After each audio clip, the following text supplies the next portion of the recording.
رضی بھائی ایک اچھا اس بات کو یوں سادہ کرتے ہیں، جو ممبر پہ بیٹھا ہے اور تبلیغ کر رہا ہے اور جو خانقاہ میں بیٹھا ہے وہ بھی اپیرنٹلی تبلیغ کر رہا ہے، انداز پر کیا فرق کیا ہے؟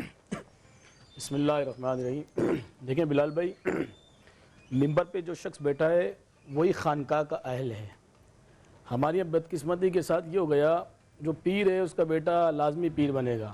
اقبال نے اس کو اس انداز میں بیان کیا کہ میراث ملی ہے انہیں مسنت ارشاد، زاغوں کے تصرف میں عقابوں کے نشے من۔ وہ پیر نہیں ہونا چاہیے، وہ پیر نہیں ہونا چاہیے، جو اہل نہیں ہے وہ پیر کے منصب پہ نہیں آ سکتا۔ مثال کے طور پہ اگر مولوی صاحب بیٹھے ہیں ممبر پہ تو ان کا بیٹا مولوی بنے گا جب وہ کورس کرے گا 8 یا 11 سال کا، پھر بیٹھے گا۔ جی، پیر صاحب کا بیٹا کیا کرے گا تو پیر بنے گا؟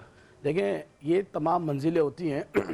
ہمارے بزرگوں نے لکھا کہ اس کے پاس اتنا شریعت کا علم ہونا چاہیے کہ وہ دینی مسائل آسانی سے نکال سکے۔ اب اس کو دین کا اور اسلام کا شریعت کا نہیں معلوم تو وہ مسند کا اہل نہیں ہو سکتا۔ ممبر پہ بیٹھنے والا شخص کیسا ہونا چاہیے؟ جی، اعلیٰ حضرت امام اہل سنت الشاہ امام محمد رضا خان فاضلی بریلوی رضی اللہ، ان محبت والوں کا ذکر کریں تاکہ محبت عام ہو۔ اعلیٰ حضرت سے کسی نے پوچھا جی آقا کریم علیہ السلام، دیکھیں آپ پیر بھی ہیں، آپ عالم بھی ہیں، آپ مفتی بھی ہیں، آپ شیخ الحدیث بھی ہیں، شیخ القرآن بھی ہیں، سائنسدان بھی ہیں، اللہ نے آپ کو ہر علم عطا فرمایا۔ آپ سے کسی نے سوال پوچھا جی حضور نبی کریم علیہ السلام کو یتیم کہہ سکتے ہیں یا نہیں؟ یہ سوال اب مفتی سے پوچھا جا رہا ہے، پیر سے پوچھا جا رہا ہے، خانقاہ میں جو تشریف فرما ہے۔ سوال کسی نے اعلیٰ حضرت امام اہل سنت کے پاس کسی نے سوال بھیجا احمد رضا خان بریلوی سے کہ آقا کریم علیہ السلام کو یتیم کہہ سکتے ہیں یا نہیں؟ تو اتنا علم ہونا چاہیے کہ حضور نبی کریم علیہ السلام کے لیے کون سے جملے استعمال ہونے چاہیے کون سے نہیں۔ اعلیٰ حضرت امام علیہ سنت نے اس کا جواب یوں ارشاد فرمایا کہ حضور اقدس قاسم نام مالک الارض رقاب موتی منیم قسم قیم ولی والی علی علی کاشف الکرب رافر معین کافی حفیظ وافی شفیع شافی افو عافی غفور جمیل عزیز جلیل وہاب کریم غنی عظیم خلیفہ مطلق حضرت رب مالک الناس ویدان عرب ولی الفضل جلیل الافزار رفیع المثل ممتنع الامثال صلی اللہ تعالی علیہ وسلم۔ آپ نے آگے ارشاد فرمایا آقا تیرے تو وصف عیب تنائی سے ہے بری، حیران ہوں میرے شاہ میں کیا کیا کہوں تجھے، سرور کہوں کہ مالک و مولا کہوں تجھے، باغ خلیل کا گل زیبا کہوں تجھے۔ ممبروں سے خانقاہوں سے مختصر اگر حضور نبی کریم علیہ السلام کی محبت کا پیغام پھیلایا جائے گا، آپ یقین جانیں لوگوں کا دلوں کا تزکیہ بھی ہو جائے گا، لوگوں کا باطن بھی سنور جائے گا۔ اس بات کا سوال سے کیا تعلق تھا؟ آپ جو یاد کر کے آئے آپ نے وہ سارا فرما دیا۔ جی جی، فرمانا ہوتا ہے سوال کا جواب، خطبہ نہیں۔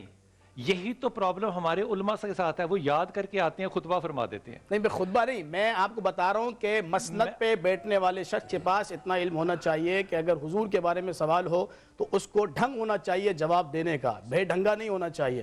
پیر کے لیے بھی یہ اہل ہے کہ اس کے پاس اتنا علم ہونا چاہیے وہ شریعت کے مسائل نکال سکے۔ آگے چلیں، معاف کرتے ہیں، سیریسلی معافی مانگ رہا ہوں آپ سے، اس طرح کی باتیں نہیں کرتے۔ حضور اقدس دونوں میں فرق کیا ہے؟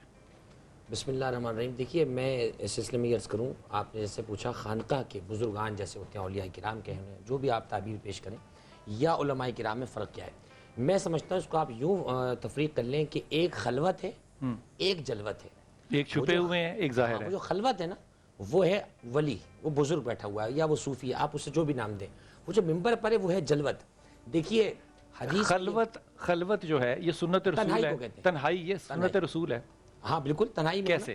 وہ ایسے، لیکن دیکھیں تنہائی سے مراد پھر صرف یہ بھی نہیں ہے کہ صرف تنہائی میں ہے، لوگوں کے سامنے نہیں ہے۔ حضور نے معاشرے میں رہ کے کردار پیش کیا۔ لیکن پھر جب ہم بزرگوں کو کہتے ہیں نا کہ ان کو تنہائی ہے تو وہ پتہ کس طرح کے آرگومنٹ لے کر آئیں گے؟ وہ کہیں گے کہ ہمیں القاء ہوا ہے، یہ ایک نیا لفظ ایجاد ہوا نا، القاء سے مراد اب یہ تو نہیں کہہ سکتے کہ وہی ہوئی ہے نا، تو وہ کہیں گے اترا خیال۔ دونوں بزرگ اس کی تائید کریں، جن کو الہام ہوتا ہے نا وہ بتاتے نہیں ہیں کسی کو، وہ اپنی کتابوں میں لکھ جاتے ہیں، وہ اپنے فیض سے عام کرتے ہیں۔ کیوں نہیں بتاتے؟ وہ نہیں بتاتے کیونکہ حقیقی الہام ہے۔ نہیں، یہ حقیقی الہام ہے، یہ دکانداری کا طریقہ ہوتا ہے کہ میں اس طرح بتاؤں تو میرا سودا۔ اللہ کے رسول پھر وہی نہ بتاتے؟ اللہ کے رسول کا مسئلہ دوسرا ہے، حضور پر حکم ہوا ہے آپ جائیں تو ہم نے تو سنت ہی فالو کرنی ہے نا، تو پھر اگر الہام ہوا ہے تو کیوں نہیں بتائیں گے؟ حضور پہ قیاس نہیں کیا جا سکتا، حضور حکم خدا کے پابند ہے۔ اللہ کے رسول واحد وہ رسول ہے جو جس کے بارے میں جن کی امت یہ کہہ ہی نہیں سکتی کہ میں یہ نہیں کر سکتا۔ اللہ کے رسول نے ہر وہ شے کر کے دکھائی ہے، اپنے پہ گزاری ہے جو کہ امتی سے ایکسپیکٹیشن ہے۔ اس لیے یہ جب آپ بات فرماتے ہیں نا علامہ صاحب، تو اس میں ایک ایسا انسٹیٹیوٹ داخل ہو جاتا ہے جو کہتا ہے کہ ایکچولی میرے پاس وہ علم ہے جو کہ میں نے چھپایا ہوا ہے، اور اس کے اوپر پھر دکان ایک پوری کی پوری بنتی ہے، اور پھر ایک خانقاہ جو ہے وہ رونق افزا ہوتی ہے۔ تو اس معاملے کو اس طرح سے کیوں لیں؟ اس بات کو علمی طور پہ واضح طور پہ اور ظاہری طور پہ کیوں نہیں لے سکتے؟ میں یوں عرض کروں، دیکھیں بہت حساس بھی ہو رہا ہے موضوع ہمارا، چونکہ ایک طرف بزرگان دین ہیں، پھر علماء کرام ایک بڑی تعداد، ظاہر سی بات ہے کہ آٹے میں نمک کے برابر وہ لوگ ہیں کہ جنہوں نے اس لباس کو یا اس منصب کو بدنام کیا. لیکن میں جملہ عرض کروں، دیکھیے وہ دکانیں، میں دکان کہوں گا، خانقاہ بھی نہیں کہوں گا، اس لیے کہ وہ پھر واقعاً ان بزرگان کی توہین ہے. وہ زیادہ دن نہیں چلتی ہیں، وہاں سودا ختم ہو جاتا ہے. آج جن بزرگان کا آپ نے یہاں بیٹھ کر نام لیا، ان کے دربار آج تک سجے ہوئے، فیض جاری ہے. اس کی سبب یہ ہے کہ انہوں نے قرآن اور پیغمبر کی سنت سے سب کچھ عکس کیا تھا ان کے دربار سے. لیکن ہم ان کو تو ڈیبیٹ ہی نہیں کر رہے نا، ہم تو ڈیبیٹ کر رہے ہیں جو ان کی گدی پہ آج بیٹھے ہیں. لیکن ہمارے فوکس آج بھی وہی بزرگان ہیں، ہم انہی کو دیکھ کر اصلی نقلی کو پہچانیں گے. ان کی سیرت کیا ہے؟ تو میں ایک جملہ یوں آپ کو سم اپ کر دوں سوال کو، خلوت اور جلوت آج ہوتا کیا ہے؟ کیا ایسا ممکن ہے پھر کہ ایک بزرگ جو ہے ان کا انتقال ہو گیا اور ان کے مریدین میں سے جو کہ اعلیٰ تعلیم یافتہ بیرسٹر تھا اور دین کی تعلیم جو تھا وہ بھی جانتا تھا کیونکہ وہ پڑھا لکھا تھا، جو بیرسٹری کر سکتا ہے وہ قرآن اور حدیث کو بھی پڑھ سکتا ہے، وہ جا کے گدی ناپ لے؟ ایسا کبھی نہیں ہو سکتا. ایسا نہیں ہو سکتا اور نہ ہونا چاہیے. اس کی وجہ یہ ہے، دیکھیے یہ معیار ایسا نہیں ہے، یہ ایسا نہیں ہے کہ آفس کی سیٹ خالی ہوئی اب آپ آ جائیں. یہ بہت اہم منصب ہے. یہ کس بنیاد پہ جائے گا؟ بنیاد کیا ہوگی؟ بنیاد وہی ہے جیسے رضی بھائی نے بھی بیان کیا کہ اس کا باطن صاف ہو. تو باطن تو مرید کا بھی صاف ہو سکتا ہے نا. ممکن ہے، لیکن اگر وہ صفحہ اس منزل پر آ جائے، اس منزل صفحہ پر آ جائے کہ لوگ اس کی ولایت کو تسلیم کر رہے ہوں، اس کی ذات سے وہ خوشبو پھوٹ رہی ہو. میں ایک مثال دوں آپ کو. ایک بہت بڑے بزرگ ہیں ہمارے صوفی برکت صاحب. صوفی برکت صاحب کا اس وقت بیٹا نہیں بیٹھا ہوا ان کی مسند پہ، ٹھیک ہے، ان کا داماد بیٹھا ہوا ہے ان کی مسند پہ، کیونکہ اس کے اندر شاید قابلیت زیادہ ہو.